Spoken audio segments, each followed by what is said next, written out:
আমি যখন সেখানে পৌঁছি তারা সেখানে কথা বলার সুযোগ দেয় নাই।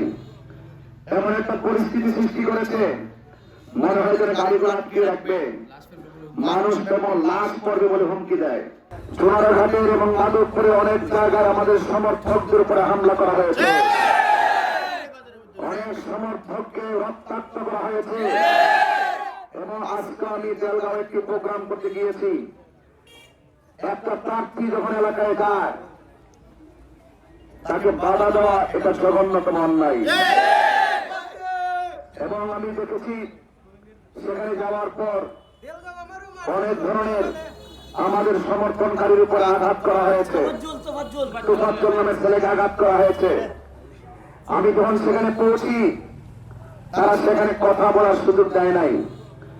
এমন একটা পরিস্থিতি সৃষ্টি করেছে, মনে হয় যেন গাড়িগুলো আটকে রাখবে, মানুষ যেমন লাশ পড়বে বলে হুমকি দেয়। এটা কি রাজনীতি? আমি বারবার বলছি, ভাই আমি আপনাদের মেহমান, মেহমানকে সম্মান করে কথা বলুন।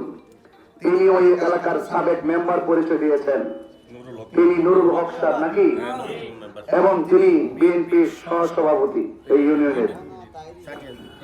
তো আমি আশ্চর্য হয়েছি, আমি ওনাকে বারবার বোঝাতে চেষ্টা করেছি যে ভাই ঠিক আছে, আমি এসেছি, আমি চলে যাব, নির্বাচন আসছে, নির্বাচন চলে যাবে।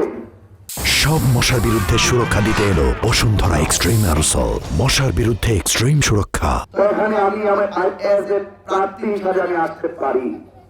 আমাদের আরো 9টি প্রার্থী আছে, সেই 9টি প্রার্থীও সেখানে যাওয়ার অধিকার রাখে। তারা বলছেন কয় না এই এলাকায় ইমাম আছে, জিগালেন ইমাম কেনা ফয়সাল সাহেব। আমি বললাম যে উনি অনেক সম্মানী মানুষ, উনি অনেক ইজ্জতের মানুষ, মুরব্বী মানুষ, তো আপনারা তো ওনার ইজ্জত নষ্ট করতেছেন।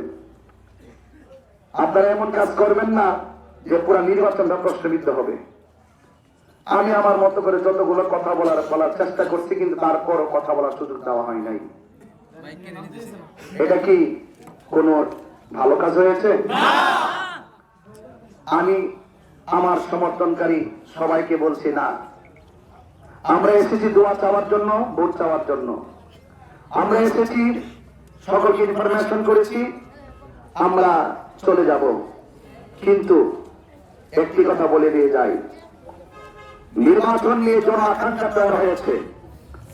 একের পর এক মোমবাতি সমর্থকদের উপরে বাধা বিপত্তি সে আকাঙ্ক্ষাকে ব্যাঘাত ঘটাচ্ছে। প্রশাসনের কাছে আমরা ইনফরমেশন করেছি, নির্বাচন কমিশনকে ইনফরমেশন করছি। আমি চাই যে এই সোনারগড় একটি শান্তিপ্রিয় এলাকা, নির্বাচনকে কেন্দ্র করে কোন ধরনের সহিংসতা যেন তৈরি না হয়, এই ব্যাপার নির্বাচন কমিশন থেকে শুরু করে, প্রশাসন থেকে শুরু করে সর্বোচ্চ প্রয়োজনের ব্যবস্থা করতে হবে।